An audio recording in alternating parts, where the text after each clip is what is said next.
Olá, pessoal, boa noite. Vamos começar aqui a nossa live de hoje, né?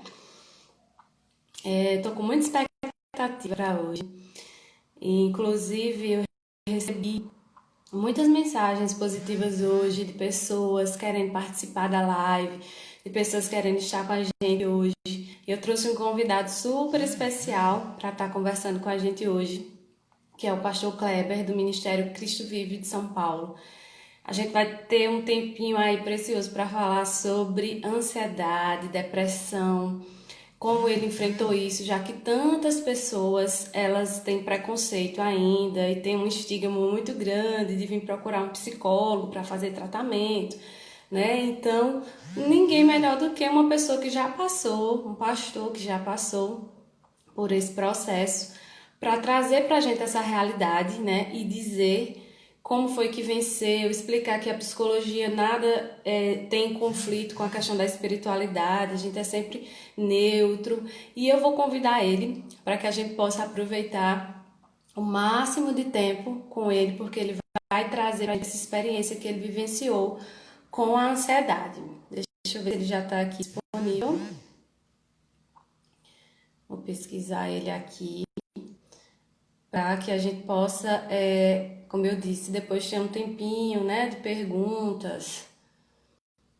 Aí o pessoal também mandou mensagem para mim dizendo, eu queria que depois eu queria ter algumas dúvidas, né, com ele, o nosso convidado de hoje. Eu disse, vai ter esse tempinho que é importante para vocês. Deixa eu só ver se ele já está aqui disponível para a gente começar a fazer a nossa live. Eu recebi muitas mensagens, muitos directs hoje de pessoas realmente interessadas em participar e de fazer parte, porque conhecem outras pessoas, não recebem auxílio muitas vezes dos seus parentes mais próximos para trabalhar a ansiedade.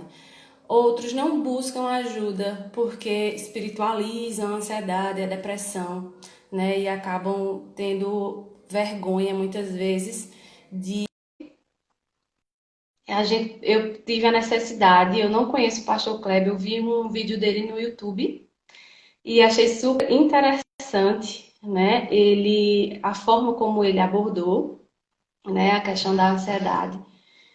E eu convidei ele de pronto já recebeu, já convidei ele, estamos só esperando, só aguardando ele corresponder aqui, para que a gente possa começar a falar sobre isso, né? Eu, enquanto psicólogo, e ele, enquanto paciente, pessoa que já passou pela ansiedade. Então, eu espero que fique claro para vocês esse assunto. Lembrando que a gente vai estar falando, por exemplo, de depressão, a gente vai estar falando de depressão e síndrome do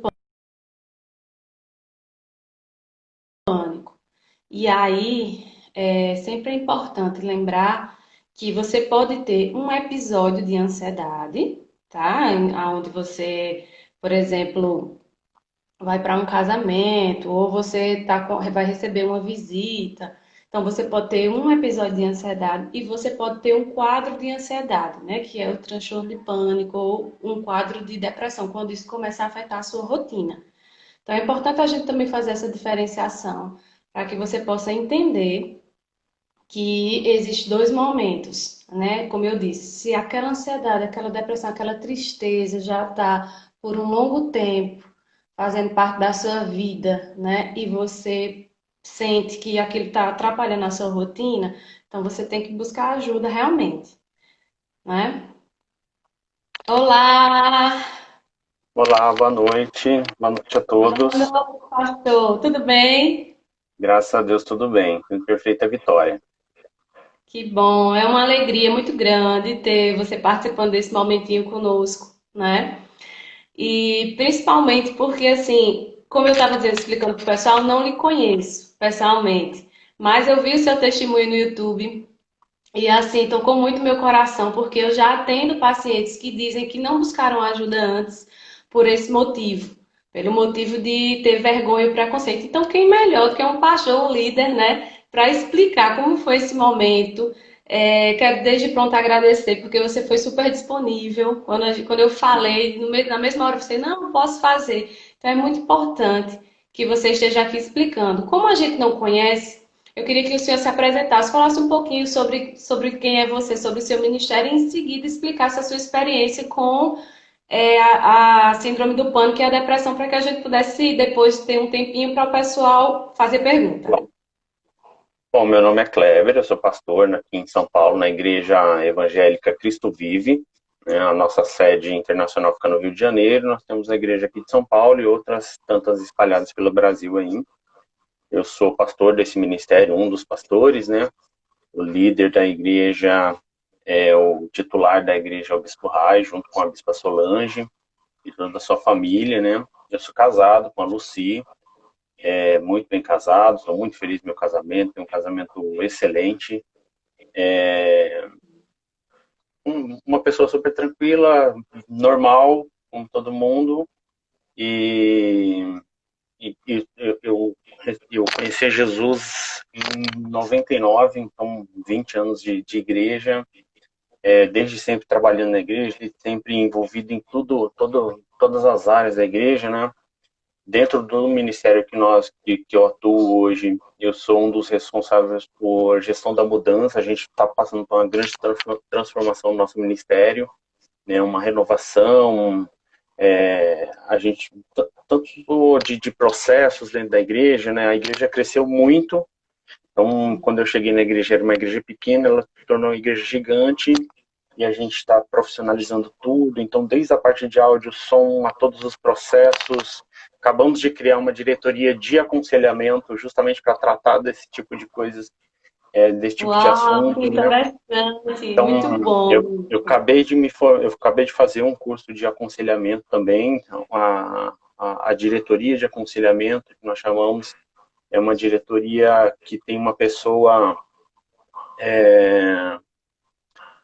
que é capacitada por isso, é pós-graduada em aconselhamento. Então, a gente está estruturando tudo isso justamente para atender essa demanda, que a gente entende que hoje é uma realidade, né? Hoje é algo que faz parte da vida das pessoas, inclusive dos cristãos. Então, nós entendemos isso portanto, desenvolvemos essa diretoria aí. A gente está começando com ela, né? Já atendendo muitos casos, muitas famílias, muitos homens, mulheres, adolescentes. Então, a gente está fazendo um trabalho bastante forte em relação a isso, né? Eu estou na igreja há 20 anos, sou pastor da igreja, um dos pastores, e aí já falando mais do que eu passei, do momento que eu passei, né, de depressão e síndrome do pânico, como está lá no testemunho, está no YouTube, e a gente gravou justamente com essa finalidade de poder ajudar as pessoas a passarem por este momento, a entenderem esse momento. Por isso que eu fui tão aberto, tão solícito, justamente porque esse é o objetivo, tá? De não fazer dessa experiência só um sofrimento, mas sim um canal de ajuda para as pessoas. Então, lá no início de 2019, né, mais precisamente em abril de 2019, eu tive um surto de pânico. Eu já estava num estado depressivo e tive um surto de pânico. Eu viajava muito a trabalho, estava no interior do Rio Grande do Sul, dentro de um hotel, num quarto de hotel, e tive um surto de pânico na madrugada. Foi muito intenso, foi bastante difícil, né? Então eu já vinha de 2 semanas muito difíceis de trabalho, de muito estresse, era fechamento de trimestre. Eu sempre tive eu sou um profissional de logística e a minha vida profissional, minha área profissional, né, da minha vida sempre foi muito agitada, sempre foi muito intensa. Então eu passei por 3 grandes empresas de operações muito intensas, de muito estresse. Então isso veio se acumulando ao longo dos anos, e eu passei por momentos bem críticos, né, de trabalho, de muito estresse emocional, somados ao descuido com a alimentação, enfim, né? Entrei numa dinâmica de trabalho e de vida bastante estressante. Isso me Um levou desgaste físico, né? Muito grande. um esgotamento físico muito grande. Isso me levou a um estado depressivo também. até que eu tive um surto dentro do quarto de hotel. Estava sozinho, estava no interior do Rio Grande do Sul, 400 quilômetros de casa, e, e foi um momento de extremo terror, né? Então, eu tinha trabalhado o dia inteiro sem comer, não almocei, não tomei café da tarde, não jantei, porque foi um dia eu fiquei de reunião das 10 da manhã até 5, 6 horas da tarde, pois ainda tinha que preparar material para o dia seguinte, e tinha mais reunião, e até que a internet do hotel caiu, e eu adormeci ali por volta da meia-noite, e quando eu acordei às 2 da manhã, eu tava, eu sempre eu tenho uma mania de estender o braço para sentir a minha esposa do meu lado, né, na cama, sempre quando eu acordo. E quando eu despertei na madrugada, eu achava que eu estava em casa, né? E quando eu não via minha esposa, não sentia ela, que eu olhei, eu não sabia onde eu estava. Eu não sabia onde eu estava, eu não sabia quem eu era, e aí eu entrei em desespero, comecei a chorar muito, eu suava muito, né, frio, e era uma madrugada de muito frio no interior do Rio Grande do Sul, né? Tava acho que 1 grau, 2 graus. Eu sentia calor e frio o tempo todo, comecei a suar muito. Aí eu tirei a roupa, eu ainda estava de blusa, de calça, de meia. Eu tirei a meia, eu tirei a camiseta, a blusa, né? Fiquei só de calça. E aí eu fiquei tentando sair do quarto do hotel. Eu não consegui abrir a porta do quarto, tentei sair do quarto, não consegui, porque não achava a chave do quarto do hotel. E aí eu tentei sair pela janela, só que graças a Deus, era uma janela que era bem difícil de abrir, porque era um basculante, e eu não conseguia achar a forma de abrir, e eu estava acho que se eu não me engano, quinto andar do hotel, que era bastante alto. Só que quando você está nesse estado de surto, você você perde completamente a noção do perigo, você não tem, assim, você perde completamente o controle da coisa, é uma coisa que foge do seu natural, né, do seu controle. Então eu não tinha noção de distância, de altura. Para mim era perfeitamente possível descer ali pela janela e chegar lá no estacionamento do hotel. Nossa, Aí eu revirei o quarto todo, consegui achar a chave, saí do quarto, fiquei uns 20, 30 minutos andando nos corredores do andar que eu estava do hotel, batendo nas portas, desesperado, pedindo socorro. E eu lembro que neste momento eu só falava Jesus, né? Jesus, me socorre, Jesus, Jesus, Jesus, onde eu estou, me socorre, me socorre. Até que eu achei uma porta aberta, entrei para dentro dessa porta, era justamente o quarto que eu estava, né? E aí eu não sei se não tinha ninguém no andar que eu estava ou se as pessoas ficaram com medo e não saíram do quarto. Só sei que eu voltei para dentro do quarto, tive um momento ali de bastante dificuldade, de muito choro, de muita angústia, porque eu não lembrava o meu próprio nome nesse momento. meu Deus. E eu tentei tomar um banho, não consegui, aí o banheiro, eu não conseguia sair do banheiro, porque parecia que o banheiro estava trancado. E eu saí, até que eu consegui sair, fiquei ali um pouco na cama, e, e, e aí eu lembro que eu falei, não, eu tenho que ir embora desse lugar, tenho que ir embora. Eu sei que eu coloquei a minha roupa de volta, e aí saí desesperado, desci do quarto do quarto do hotel, e o estacionamento ficava do outro lado da avenida. Eu atravessei a avenida sem olhar, sem nada, era de madrugada, eram 2:30 da manhã. Fui até o estacionamento, aí não tinha levado chave do carro, não tinha levado o cartão do estacionamento, nada. Retornei pro quarto, aí eu peguei o cartão de estacionamento, não peguei a chave do carro. Aí voltei, peguei a chave do carro.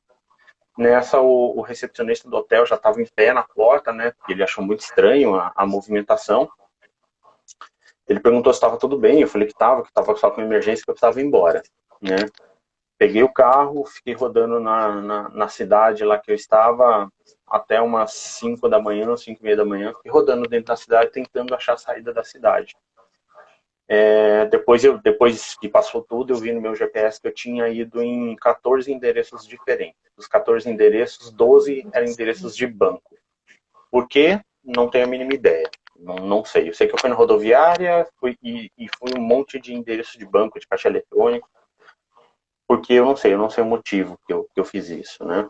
Até que eu passei pela polícia umas 2 vezes, eu fico imaginando assim, realmente é Deus quem cuida e Deus quem protege, porque eu passei pelo carro da polícia, eu acho que umas 3 vezes, e eles não me pararam.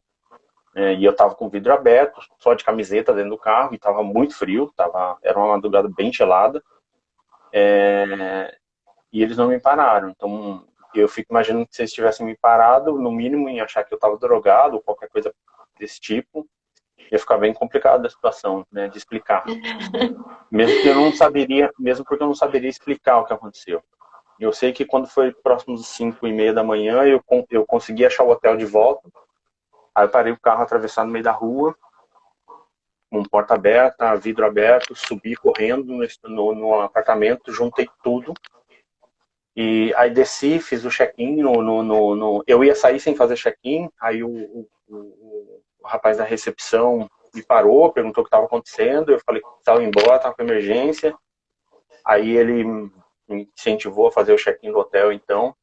Eu tinha reservado 3 dias de hotel e tinha acabado de chegar e já fui embora. Aí assinei, assim, só fiz um rabisco na folha e fui embora. E da onde eu estava até em casa, dá umas 3 horas de viagem, mais ou menos. Eu demorei 8 horas para chegar em casa. Né, eu tenho a mania de sempre deixar nos favoritos do GPS o endereço do hotel para onde eu vou, né, quando eu vou em viagem, o endereço da empresa que eu ia visitar e o endereço de casa. Então sempre fica nos favoritos. Né? E por coincidência de casa sempre ficava e o endereço da igreja. Então sempre ficam esses 4 endereços quando eu vou viajar.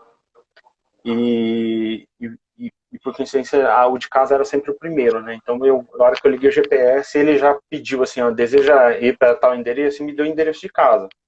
Eu só apertei e fui embora. E mesmo assim, eu ainda errei umas 2, 3 vezes a saída da cidade. Então, eu estava em completo momento de surto, assim. Não sabia quem eu era, não sabia onde eu estava, não tinha a mínima ideia de onde eu estava. Até mesmo para dirigir, eu estava bastante confuso. Tinha hora que eu errava a marcha do carro, não dava certo, a gente estava na contramão. Até que eu consegui pegar a rodovia, fui vindo, e aí chorava muito, entrava em desespero, parava no acostamento, saía do carro, dava volta em volta do carro. Até que eu enxerguei um posto, atravessei a rodovia, parei nesse posto para comer, porque até então eu já estava quase 2 dias sem comer, né? 1 dia e meio sem comer. Aí eu pedi algumas coisas para comer ali no balcão, mas pedi um monte de coisa assim para comer. E eu lembro que eu peguei um salgado na mão assim. Eu não costumo comer essas coisas quando eu tô viajando, né? Quando eu tô viajando sempre como direitinho por causa eu não gosto de arriscar. Então eu não costumo comer essas coisas quando eu tô viajando. Mas eu comprei e aí eu comi assim, amassando na mão, parecendo um bicho assim, de desespero, de fome, de angustiado. Voltei pro carro, o que eu tinha comprado, deixei tudo em cima do carro, aí eu arranquei o carro, ficou tudo no chão, e eu parei na saída do posto porque eu não sabia para onde eu ia. Eu estava num lugar que estava sem sinal, o GPS não atualizava, e eu não sabia para onde eu tinha que ir. Tipo, um lado pro outro, eu não lembrava de onde eu vinha e não sabia para onde eu tinha que ir. Aí, até com uma hora que eu falei, eu vou para esse lado aqui. Né? E eu fiquei uns 20 minutos tentando decidir para onde eu ia. Peguei a rodovia, vim andando até que o GPS atualizou e eu vi que eu estava na direção certa. E aí teve uma coisa muito interessante que o tempo todo eu falava Jesus. Jesus, Jesus, Jesus, me ajuda, me ajuda, me ajuda, me ajuda, me ajuda. E aí vem o pensamento que é o mais, para mim, é o mais difícil. Que é assim, quem anda no interior do Rio Grande do Sul sabe quanto as rodovias são bem ruins. Tá tudo muito em obra, tem muito buraco, as rodovias são bem apertadas e tem muito caminhão. Porque tem a safra, estava bem num período de safra, e tinha muito caminhão. E aí vem o pensamento mais difícil. Se eu entrar na frente de um caminhão desse, acaba rápido. Porque quem está num surto, quem está em depressão, quem está nesse momento, tudo que ele quer é que acabe tudo rápido. Porque o sofrimento é muito grande. A angústia, o aperto no peito, a dor é muito grande, né? Não é uma dor física, é uma dor é difícil de explicar para quem nunca passou por isso. Mas É a eu da pensava, alma, né? é uma dor inexplicável, é um aperto que parece que está sufocando, o coração disparado, né? Eu achei que estava infartando, e, e aí eu só pensava, né? Eu falei, se eu entrar na frente de um caminhão desse, acaba rápido. Então, eu pensei muitas vezes a respeito disso. Mas eu sempre lembrava, no momento, sempre quando eu pensava algo desse tipo, eu sempre lembrava das promessas de Deus para a minha vida. Então eu sempre lembrava do que Deus tinha prometido da minha vida, da missão que eu tenho na Terra, do meu propósito de vida. E aí meu propósito de vida, por incrível que pareça, tem a ver com esse surto. E aí eu fui indo, até que eu cheguei em casa. Quando eu cheguei na cidade que eu morava, cidade de Canoas, é que eu reconheci o ambiente, aí comecei a me acalmar, até que eu consegui chegar em casa. A avenida de casa do condomínio que eu morava era bem tranquila, mas eu errei a entrada 2 vezes, né, da minha própria casa. Até que eu consegui entrar no condomínio, parei em casa, e a hora que eu abri a porta de casa, minha esposa estava sentada na mesa, assim, né, sentada numa cadeira, na mesa. E a hora que eu vi ela, aí eu desabei, assim. Foi a hora que acabou, assim. Eu fiquei muito mal nessa hora. Eu não sabia o que falar, não sabia como explicar, não sabia. Eu só falei assim, eu surtei, eu surtei, eu surtei. E aí eu comecei a chorar muito, muito. Foi um momento de muito desespero. Eu fiquei um bom tempo ali, né? Nesse momento, até que eu fui me acalmando aos poucos, aí eu consegui explicar um pouco do que tinha acontecido.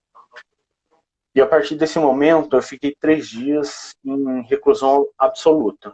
Foram 3 dias de um vazio inexplicável. Parecia que eu estava num lugar de silêncio absoluto, num vazio absoluto, absoluto. Eu não falava com ninguém, o pessoal da empresa ficou muito preocupado, porque eu tinha uma reunião marcada e não apareci. Ligaram no hotel, eu já tinha ido embora, e aí puxaram a localização do carro que eu estava, né, do carro que eu tinha alugado, e viram que a localização era na cidade de Canoas, onde eu estava. E aí todo mundo entrando em contato, ninguém conseguia contar, eu não explicava, né, eu não dava retorno, não falava onde eu estava, e 3 dias completamente isolado, até que eu mandei uma mensagem para a empresa falando, olha, eu tive um problema de saúde e eu preciso de um tempo, né? E minha esposa me incentivou a procurar um médico, né, especialista no assunto. E aí, neste momento, eu lembrei que este não era o primeiro surto, não foi o primeiro episódio que eu tive. Esse já era o terceiro episódio. Os 2 primeiros episódios, um foi em casa, eu estava trabalhando em home office em casa, minha esposa estava estudando, né, fora, num curso, e eu estava sozinho em casa. Eu desci para pegar um copo com água e quando eu fui sair da cozinha, a cozinha parece que estava me sufocando, me apertando, assim, né? O coração disparou, a mesma coisa, também comecei a chorar, não conseguia sair da cozinha, né? Foi um momento bastante difícil porque eu não sabia o que estava acontecendo, não entendia muito bem o que estava acontecendo, eu achei que eu estava infartando. Eu falei, vou morrer sozinho, estou infartando, estou infartando. E eu fiquei uns 30 minutos, 30, 40 minutos tentando sair da cozinha. E a minha cozinha era grande, só que a porta é uma porta de vidro para sair para a sala, né? E a porta sempre ficava aberta. A gente nunca tinha fechado a porta, mas a sensação era que a porta estava fechada. Até que eu fui tateando a bancada da cozinha, passei pela geladeira, arranquei todos os ímãs que tinha na geladeira, e aí eu ajoelhei no chão e saí da cozinha engatinhando até a sala. E aí eu sentei no meio da sala e eu lembro que eu chorava muito neste momento. E eu não sabia o que estava acontecendo, né? Porque aquela sensação de repente passou, veio um alívio, e eu falei, nossa, eu acho que sei lá, tive uma queda de pressão, alguma coisa. Eu não associei a um momento de pânico, né? Uma crise de pânico. Passado esse momento, umas 2 semanas, eu fui assistir um filme com a minha esposa. Eu não contei para ela, né? Eu não sabia explicar, fiquei meio envergonhado do que tinha acontecido, não contei para ela. E aí 2 semanas depois nós fomos no cinema assistir um filme. E aí quando a sessão começou, que apagou a luz do cinema, aconteceu a mesma coisa. Meu coração parou, eu comecei só frio, mas só frio de ficar, parecia que tinha feito uma corrida. Minha camiseta ficou toda molhada, eu tremia muito, a boca seca, e eu falei, eu vou morrer, eu vou morrer. E aí eu falei, pera, eu acho que eu tô infartando, vai buscar uma água para mim. Aí o pessoal queria me tirar do cinema, eu pedi para permanecer, porque aos poucos foi acalmando. Eu consegui assistir o filme, e a hora que eu saí, eu comentei com a minha esposa, ela queria saber o que estava acontecendo, porque ela ficou bastante preocupada. E eu falei para ela, eu acho que eu tive um dumping, porque eu sou operado bariátrico, né? Eu fiz redução de estômago. E eu associei isso ao dumping à cirurgia. Mas eu nunca tinha tido nada parecido com isso, nem de perto. E aí a gente conversou ali e não associou nada a pânico, nada. Eu sabia que eu estava passando um momento um pouco mais difícil, de estresse, né, de uma carga emocional muito grande. E aí, do intervalo desse primeiro surto na cozinha até esse terceiro no hotel, eu tive 2 momentos em que eu tive os meus valores pessoais desafiados, né? Os meus valores cristãos, os meus valores pessoais como homem, como família, com aquilo que eu acredito, foram desafiados. E eu tive que me posicionar. E eu mantive uma posição muito firme, né? Eu não tenho muito esse mais ou menos, eu não consigo relativizar as coisas, né? Eu mantive a minha posição muito firme. E foram 2 momentos de muito estresse, que eu tive que manter posição. E junto, somado a uma carga de trabalho, uma carga de uma série de coisas que culminaram nisso, né? Passado esse momento, aí eu fui procurar ajuda médica, ajuda especializada nisso. Fui num pronto atendimento de psiquiatria. E aí vem um momento difícil, porque até então eu achava que era uma coisa que acontecia com as outras pessoas, que eu ouvia muito falar, mas não dava muita bola, né? Não achava que isso ia acontecer comigo.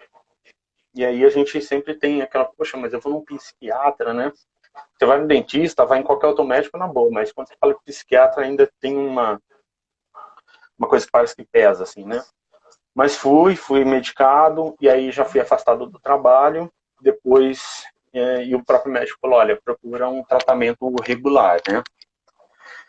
Até que eu fui num primeiro médico, não consegui ter conexão com a médica, não rolou. Aí aí continuei procurando e achei o profissional que me tratou, né? Era um psiquiatra, psicólogo, / psicólogo, que ele atuou mais ou menos com as 2 funções, mas de uma forma extraordinária. Ele foi um profissional incrível comigo, porque ele me acolheu. Ele me acolheu no consultório. Eu não me senti um paciente no consultório dele. Ele teve uma extrema empatia comigo, ele me explicou tudo o que estava acontecendo no meu corpo, tudo que estava acontecendo na minha mente, as emoções, por que tinha acontecido, o que poderia acontecer depois disso e como seria o tratamento. Então eu fiquei numa consulta de umas 2 horas com ele, em que ele explicou absolutamente tudo. E eu saí dali seguro, né? Porque no final ele falou, olha, vai passar. Não se preocupa que você vai sair bem disso e vai passar. Né? Então, eu sei que assim, não era o papel dele agir como psicólogo, porque ele é um psiquiatra, né? Mas ele foi extremamente empático, eu me senti acolhido, né? Me senti bem tratado, bem cuidado. Eu fui fazer o tratamento regular e aí aí vem a questão. Como que eu, um pastor, com 20 anos de igreja, eu não tenho nenhuma dúvida, não passa um segundo pela minha cabeça a certeza de, eu não tenho absolutamente nenhuma dúvida da existência de Deus. Eu não tenho nenhuma dúvida de que eu sou filho de Deus. Eu não tenho nenhuma dúvida das promessas de Deus para minha vida. Eu tenho absoluta certeza do meu propósito de vida. É muito claro para mim.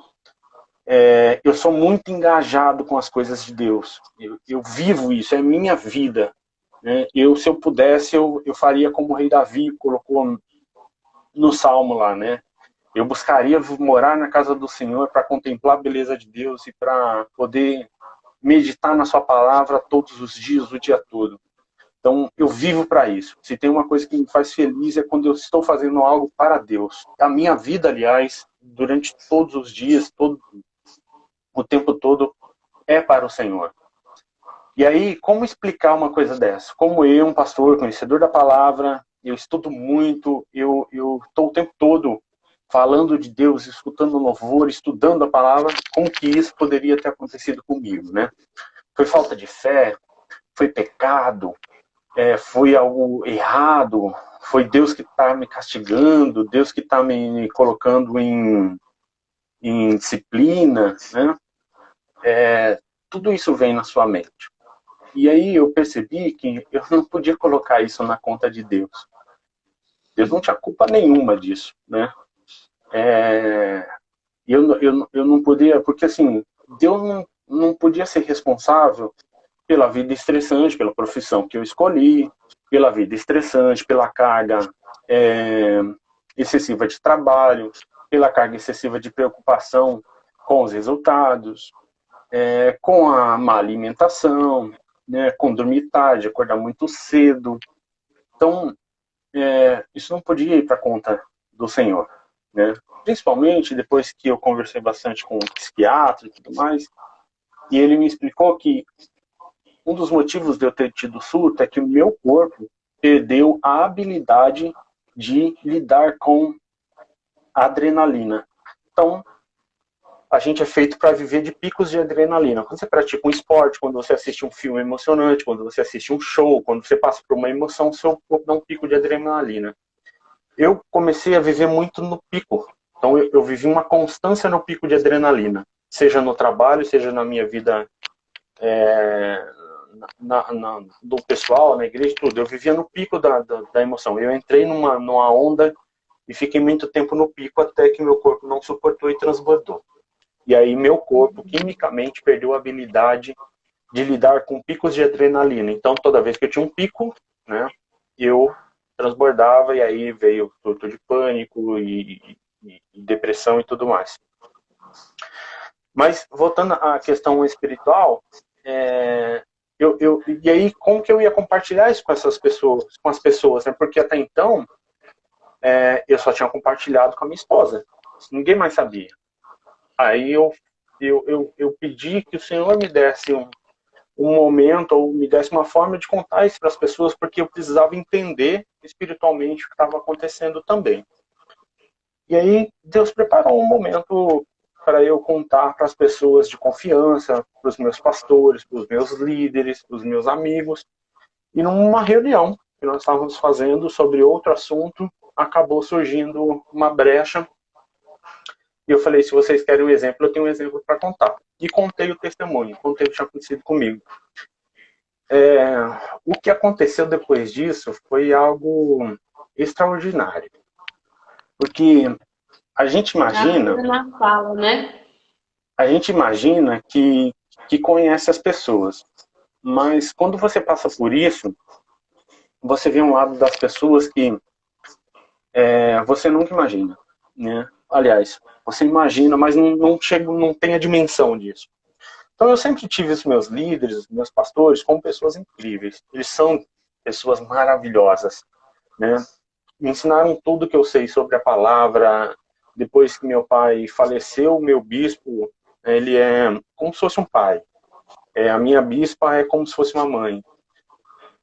Mas eu não tinha a dimensão disso até eu passar por isso. E aí eu fui extremamente acolhido na igreja. Eu fui abraçado pela igreja. Fui abraçado pelos meus amigos, que são pastores. Fui abraçado pelos meus líderes, que são bispos também. A igreja, ela me acolheu e entendeu o momento que eu estava passando. E em vez de me colocar no banco, sentado, escutando a palavra, a vida, para mim, seguiu exatamente como ela era. Então ele fala para mim, olha, ok, está passando por isso, a gente está aqui com você. Vamos seguir em frente. Eu não fui julgado, eu não fui colocado de lado, Eu não fui visto como alguém doente. Ninguém olhou para mim como um coitadinho, como alguém que precisava ali, sabe, ser tratado pisando em ovos. Oh, cuidado com o que você fala. Não. Eu fui tratado normalmente, como qualquer um é tratado. E isso fez toda a diferença no processo. Eu fui tratado de forma igual, de forma justa. Eu não sofri diferenciação no processo todo. Eu fui acolhido, as pessoas entenderam, as pessoas me apoiaram, oraram comigo, oraram por mim, mas continuaram me tratando como uma pessoa normal, não como um doente. Outra pessoa que fez total diferença nesse processo foi a minha esposa.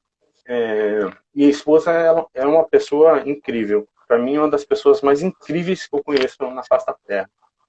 Ela teve uma habilidade de lidar com isso extraordinária, porque ela não me tratou como um doente, mas me ajudou no processo de cura.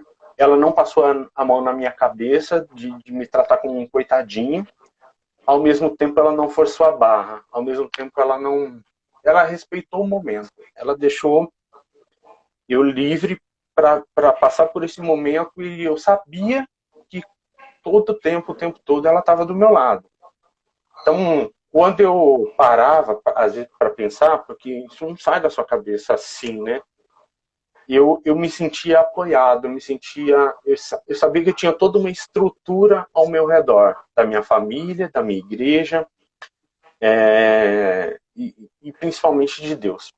E eu sentia a presença de Deus o tempo todo, o tempo todo. E aí eu sei que muitos ministérios, muitas igrejas, muitos cristãos olham para isso, para alguém que está passando por um momento desse, por um momento de depressão, por um momento de pânico, por uma doença na alma, né, com uma coisa desse tipo, falar, mas a pessoa é porque pecou, é porque fez alguma coisa errada, a pessoa tá sendo ali castigada por Deus. Castigado. Tá sendo castigada. E assim, as coisas de Deus acontecem por ação direta ou por permissão de Deus. E Deus não traz nada de ruim, absolutamente nada de ruim para as nossas vidas. Nada, absolutamente nada de ruim para as nossas vidas. Isso aconteceu por ações e por escolhas minhas. Porque Deus me deixou claro o meu propósito. Deus me disse exatamente o que precisava ser feito. Mas eu achei que, falei, não, então vou preparar minha vida, deixar ela certinha aqui, organizadinha, bonitinha, para depois fazer aquilo que Deus quer. E as coisas não são bem assim. O próprio Jonas, o profeta da Bíblia Sagrada, passou por isso. Deus mandou ele fazer uma coisa, ele foi fazer outra. E a gente viu o resultado. Quem leu essa passagem de Jonas sabe muito bem, é uma das mais conhecidas da Bíblia, né? Foi lá e foi engolido por um peixe e jogado aonde Deus queria que ele fosse. De certa forma, guardadas as proporções, guardado o tempo e o momento, foi mais ou menos isso que Deus fez. Entendeu? Então, assim, quando eu cheguei, porque difícil não é você subir a montanha, difícil é você chegar lá em cima da montanha e olhar para o outro lado e saber que você subiu a montanha errada. Eu dediquei muito tempo da minha vida crescendo e lutando por uma profissão, lutando por algo que, num determinado ponto, Deus falou assim, mas eu quero que você vá naquela direção. Eu segui na direção que eu estava. Até que Deus veio e corrigiu essa rota. Foi de uma forma diferente, de uma forma, como que eu posso dizer, difícil? Foi. Mas eu precisava passar por isso para aprender muita coisa. Eu aprendi muito nesse processo. Eu aprendi já ia perguntar quais lições foi tirado nesse processo, mas eu imagino. Eu aprendi muito a importância de você ter amigos de verdade. Bons amigos, principalmente amigos de fé. Amigos de fé fazem toda a diferença. Tá? Quem esteve junto comigo no momento do vamos ver foram os amigos de fé. Você ter uma esposa e não ter uma mulher faz toda a diferença. Existe uma grande diferença entre você ter uma esposa e você ter uma mulher. Quem casa com uma mulher, chega num momento como esse, fica sozinho. Você ter líderes conhecedores da palavra, retos, praticantes da palavra, fazem toda a diferença. Então, se você olha para o seu líder e vê que ele está errado, ele não é um verdadeiro líder. eu aprendi a diferença de você ser simpático e de você ser empático. Eu nunca mais vou escutar um elogio, você é simpático da mesma forma. Para mim isso não é elogio, entendeu? Ser simpático não é um elogio, porque o simpático, quando você fala, a simpatia é o mínimo que as pessoas têm, é o básico, é um arroz com feijão. Ser simpático é É. você escutar a história de alguém e falar, olha, legal, você passou por isso, mas segue a sua vida que eu vou seguir a minha. Agora, quando você tem Uhum. empatia pelas pessoas, legal essa sua história, e eu estou aqui para seguir junto com você. Faz muita diferença na hora que você passa por algo desse nível. E principalmente, a maior lição é que quando Deus te falar alguma coisa, presta atenção. E a gente hoje tem um monte de cristão, e aí vem a diferença de você ser cristão e você ser crente, você ser cristão e você ser convencido, né? Você ser convertido ou convencido. Tem muita gente que acha que Deus vai, para falar com ele, vai sair um fogo do chão, vai aparecer uma sombra na parede, né? Não, Deus fala através do altar. Deus fala através do pregador. Deus fala através de uma oração, de um louvor. Deus fala na Bíblia Sagrada. Tem um monte de cristão aí que se diz cristão que não lê a Bíblia Sagrada. Então, quando Deus te falar, presta atenção, fica atento aos cultos, fica atento às orações, às palavras, os louvores, os sinais de Deus que são claros e que eles vêm de uma forma muito tranquila. Deus é muito leve, é muito tranquilo, Deus é muito fácil de entender quando você está com o coração nele e não em outras coisas. Então, quando você se desvia, quando você coloca o seu coração, a própria palavra diz que o teu tesouro está onde está o teu coração. Teu coração está em Deus, esse é o teu maior tesouro. Então, eu aprendi demais nesse processo e eu vi que eu precisava alertar as pessoas que se você está passando por isso, primeiro, você não precisa passar sozinho. Né? Não é pecado, não é vergonha, não é nenhum erro, não é falta de fé você procurar ajuda médica, ajuda especializada. Né? Deus é o criador de todas as coisas, todas as coisas. Então, ele criou o homem, ele criou a capacidade do homem de desenvolver a medicina, desenvolver medicamento, desenvolver tecnologia. E não há nenhum erro em utilizar isso para o nosso próprio bem. Se tem alguém que tem direito a usar a medicina, usar a psicologia, usar a psiquiatria, usar o medicamento, somos nós, cristãos, filhos de Deus. Que Deus criou isso para que os filhos deles fossem socorridos também. Então, eu tinha que dar graças a Deus porque Deus me permitiu ter ali um convênio médico de ótima qualidade. Eu fui num médico, um psiquiatra excelente, espetacular, que me tratou de uma forma incrível. Eu sei que ele não é psicólogo por formação, mas agiu em determinados momentos ali como conselheiro também, como orientador.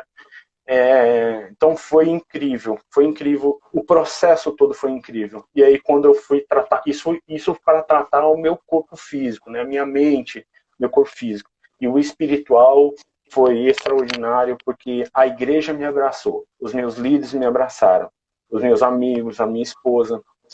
Então, quando você constrói uma vida em Deus, constrói uma vida com bons amigos, com afinidade, com cumplicidade com o seu altar, com os seus pastores, os seus líderes, quando você respeita o seu casamento, a sua esposa, não como mulher, mas como esposa, faz toda a diferença nesse momento. Então, eu aprendi a dar valor a uma série de coisas que até então não davam muita atenção, né?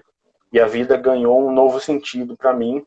Eu comecei a estudar sobre isso, sobre comportamento humano, sobre doenças da alma, sobre empatia, sobre como cuidar das pessoas de forma humanizada.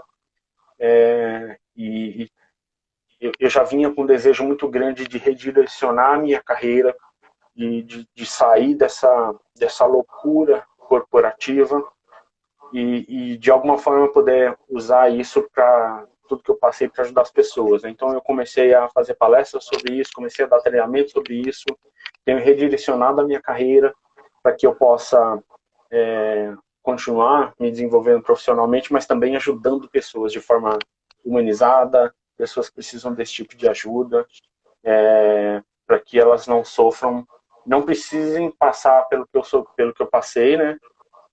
Seja ela no surto de, de pânico, seja na depressão, e que elas também tenham o benefício que eu tive de passar por esse processo em paz. É meio, acho que antagônico, não sei se essa é a expressão correta, assim, passar por um processo de depressão e de surto do pânico em paz. Eu passei. Hoje eu estou totalmente curado, totalmente restaurado.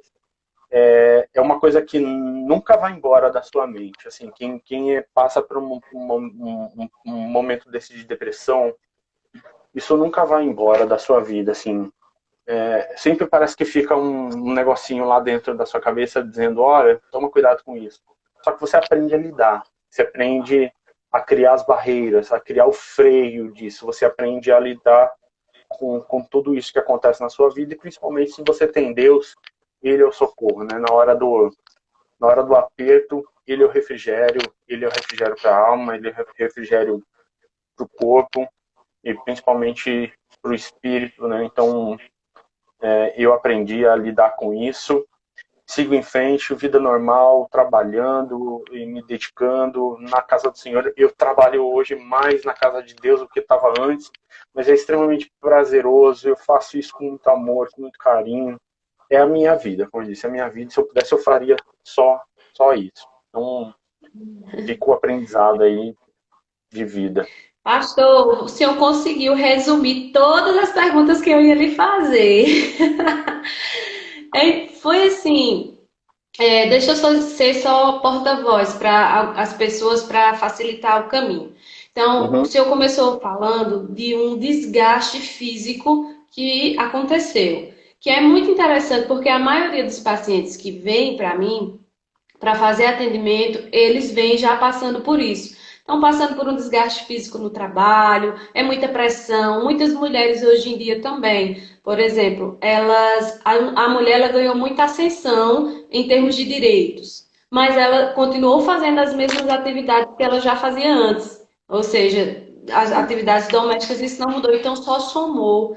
Então as mulheres estão também passando por esse processo de sobrecarga. É muita cobrança fora, é cobrança em casa. Inclusive, hoje, uma nutricionista, a gente conversou um pouco sobre isso. A gente vai fazer uma live sobre alimentação. Por exemplo, o senhor falou aí que o senhor não vinha se alimentando direito.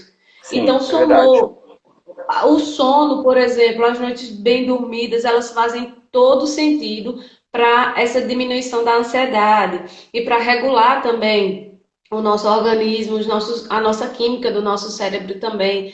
E eu não quero Exato. nem entrar aqui nem quero entrar aqui na questão da superestimulação eletrônica que a gente tem vivenciado hoje, porque aí dá margem para outra live, se a gente for Sim. falar sobre isso.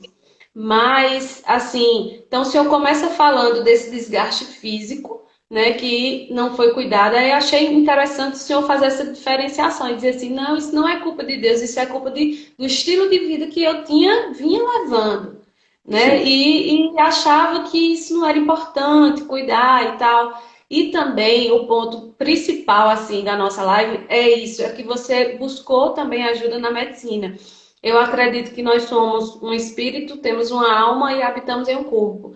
Então a gente tem que cuidar dessas três dimensões. Sim, Então, perfeito. aí, quando você fala que você buscou ajuda, esse profissional, ele fez o papel do psicólogo, porque o acolhimento, a empatia, esse olhar para o outro de forma empática, totalmente é aquilo que o psicólogo faz, não é?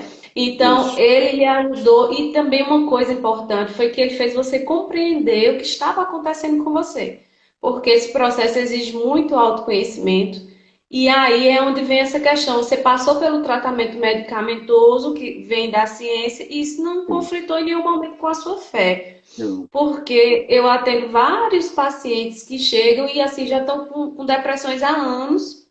E aí quando vem, por que não buscou ajuda antes? Ah, porque eu tive vergonha, eu achava que eu estava em pecado, que Deus estava me castigando, e não veio por trás. Porque a pessoa pode ter por um desgaste físico, mas ela também pode ter crenças irracionais que ela carregou ao longo da vida. Pessoas abusadas, pessoas traídas, pessoas feridas que não É souberam verdade. elaborar esse processo. Não é? O senhor é pastor, com certeza atende várias pessoas e sabe que pessoas, às vezes, elas estão, sei lá, com 50 anos, mas elas morreram com 29 por uma coisa, morreu, entenda, né? Com Uhum. 29 abandonou a sua vida por um processo que aconteceu lá, ela não conseguiu conduzir. Então é Não, interessante, a ajuda, o psicólogo ele vem justamente isso, fazer o paciente se localizar no seu ponto existencial.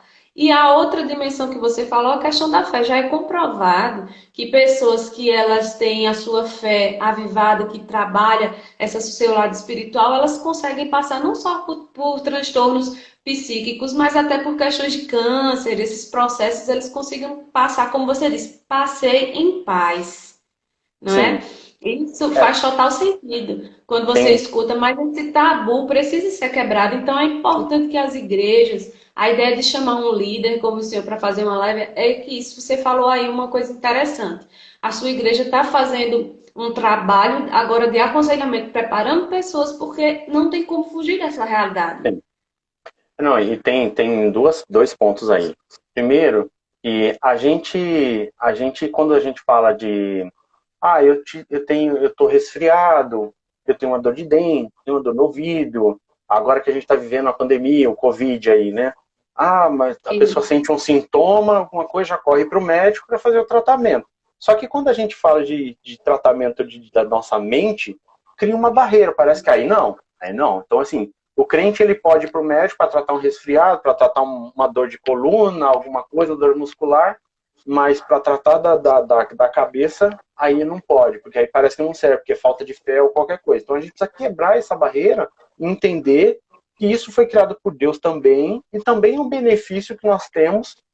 Logicamente, assim, ó, Deus tem inúmeros caminhos. Ele pode curar, assim, com um estalar de dedos, pode mudar qualquer situação. Eu já vi mulheres inférteis tendo filho, eu já vi cura de leucemia, cura de câncer, a gente já viu de tudo. Deus pode fazer do jeito que ele quiser, inclusive através da medicina. Né?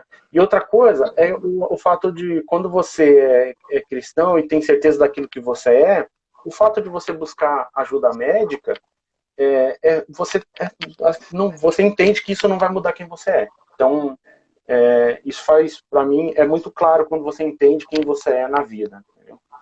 É. E a questão também é que o senhor falou interessante, que serve de um adendo, né, para as pessoas, é a questão do acolhimento. Acolher essas pessoas. Não só as pessoas da igreja que lhe trataram de forma por igual, que isso faz total sentido, mas às vezes a pessoa que está passando pela depressão ou pela ansiedade, ela mesmo se exclui, ela acorda sem vontade de levantar da cama, e aí ela responde a esse sentimento e você disse que você não. Mesmo contudo, você continuou tentando levar a sua vida, sua rotina na igreja, suas coisas ali normais, para que você não se entregasse totalmente a essa doença. Isso também faz muita diferença, porque aí o teu cérebro ele vai fazendo novas conexões neurais, novos caminhos neurais, não é? E esse acolhimento, porque é muito comum você escutar de família ou de amigos dizer isso é falta do que fazer, falta frescura. Ninguém está numa situação de depressão, de ansiedade porque é frescura, porque quer estar ali. Claro, existe o ganho secundário de algumas pessoas, que elas têm seus vícios emocionais e aí elas gostam de ficar naquele lugar para chamar atenção. Mas isso não é todo mundo, né? Isso não é todo mundo. Ninguém está ali naquele poço porque quer. A pessoa quer sair, quer retomar. Eu escuto muito isso. Eu quero retomar a minha vida normal. Eu quero me conectar comigo novamente, não é? Então esse acolhimento, essa empatia, e a gente saber que as pessoas passam por isso é uma dor na alma, como você disse, é um vazio, é um sofrimento que não tem explicação. Só quem sabe, quem passa, é quem sabe disso, né? Exatamente. E não espiritualizar tanto as coisas. Eu não estou dizendo que isso, o diabo não pode pegar uma carona na sua situação, pode. Eu estou dizendo, eu estou falando que nem tudo é demônio, pode ser hormônio, né? Também. Pode ser um hormônio que você esteja vivenciando esse processo. E também para você e também falta de autoconhecimento. Porque a gente também tem que entender os nossos limites. Se você vem numa rotina muito acelerada e você percebe que você está esticando a corda demais, é hora de você começar a avaliar o que é prioridade para você, o que é seu, porque muitas pessoas também adquirem esse transtorno porque pegam problemas de todo mundo, né, e trazem para si. Ah, se escutar uma questão de alguém é como se fosse comigo, e trazem para si. A gente tem que entender o que é nosso, o que é do outro, o que compete a gente resolver, não é? Para que a gente não venha também a trazer problemas para a gente que a gente não tem, como é que se diz, que eu quero dizer assim, a gente não tem o controle. Por exemplo, muitas pessoas estão com muito medo da pandemia, estão tendo crise de ansiedade, estão buscando ajuda para isso. Só que é uma coisa que a gente não tem controle, não tem vacina, não cabe a gente também ficar nesse lugar de herói, né? De que Uhum. o ideal é a gente ser filtro nesse momento, ver o que é que você está escutando, a capacidade que você tem de estar enfrentando uma televisão, escutando aquilo, pode ser a do outro, não, É né? verdade. Como você falou aí. Então a gente tem que começar a selecionar aquilo que a gente vê, aquilo que a gente escuta, o que é que pode ficar comigo, o que é que não pode, o que é que vai me fazer bem, né? E o seu discurso nisso tudo aí, quando você diz assim, eu tive que trabalhar minha mente, eu tive que renovar a mente, eu tive que fazer outras coisas para que aquilo não tomasse conta de mim, porque parece que passou 2, 3 anos que você já teve, mas vem aquele lembrete, aquele bafo de frustração nos seus dias, né? Você dorme um dia, eita, será que vai acontecer? Então, como lidar com isso? É verdade. Né? Com essa questão depois que passa, como lidar com esses eventos que vêm assim no seu ouvido, que lembra, porque a gente não tem amnésia. A gente, você passou pelo processo aí, mas você lembra tudo que você vivenciou. Às vezes, atitudes inconscientes, como você disse, eu não lembro porque eu passei em determinados endereços. Tudo bem, você estava dentro daquela crise, mas você sabe o que você sentiu, o Sim, desespero naquele momento. Então, assim, é muito importante que as pessoas quebrem realmente esse tabu, esse estigma, busquem ajuda. Se você tem um problema de coluna, você procura um médico. Então, como você disse, por que não buscar um psicólogo? Por que não buscar um psiquiatra para fazer o tratamento? Às vezes tem pacientes que vêm, tomam medicamento por 6 meses, depois deixam aquela medicação. Acho que o medo também de ficar dependente desses remédios, não é? verdade. Também traz essa questão, ouvir para o psicólogo. Ah, eu fui para o psicólogo uma vez. Quando o psicólogo tocou lá na sua ferida, você já deixou de ir, por exemplo. Então você está só empurrando aquela coisa que está te trazendo sofrimento para baixo, não é? E eu escutei uma frase interessante esses dias, assim, eu li, na verdade, num livro. Ele diz, depressão é excesso de passado, ansiedade é excesso de futuro e estresse é excesso de presente. Então, o nosso corpo ele vai sempre buscar essa homeostase, esse equilíbrio de a gente estar sempre em equilíbrio. É tanto que quando você está tendo a crise de pânico, então o seu corpo ele está se preparando. Acho que o psiquiatra explicou isso para você. Ele se prepara para lutar e fugir. É a reação de luta e fuga. É como se aquele perigo fosse iminente. Você diz assim, eu vou Exato. morrer. Então, o teu corpo ele tem toda uma preparação para que realmente você fuja daquela situação. Só que ela só existe na sua cabeça, não é? Então, você saber criticar seus pensamentos, até que ponto aquilo é verdade, porque nos primeiros segundos, se você critica, fica mais fácil para você se desvencilhar deles. Quantas vezes você pensa assim, quantas vezes eu tive crise e eu morri, ou enlouqueci, ou saí correndo, não é? Porque você tem esses pensamentos que você vai enlouquecer porque você acredita que você está enlouquecendo por conta dos sintomas físicos que emergem de você, Exato. né? Mas depois, quando você começa, que é exatamente isso, é flexibilizar esse pensamento. Então, isso vai entrando num equilíbrio, você vai conseguir entrar no equilíbrio e a terapia está aí para isso, para ajudar você a fazer esse processo, a elaborar esse processo. Então, assim, quem quiser fazer alguma pergunta, a gente já pode colocar aqui que a gente vai responder. Eu queria que você deixasse suas palavras finais. Sei que você já falou muita coisa, mas para quem passa por esse processo, eu queria que você. Foi muito bom. É porque a live só tem 27 segundos restantes. Dá uma palavra final, pastor.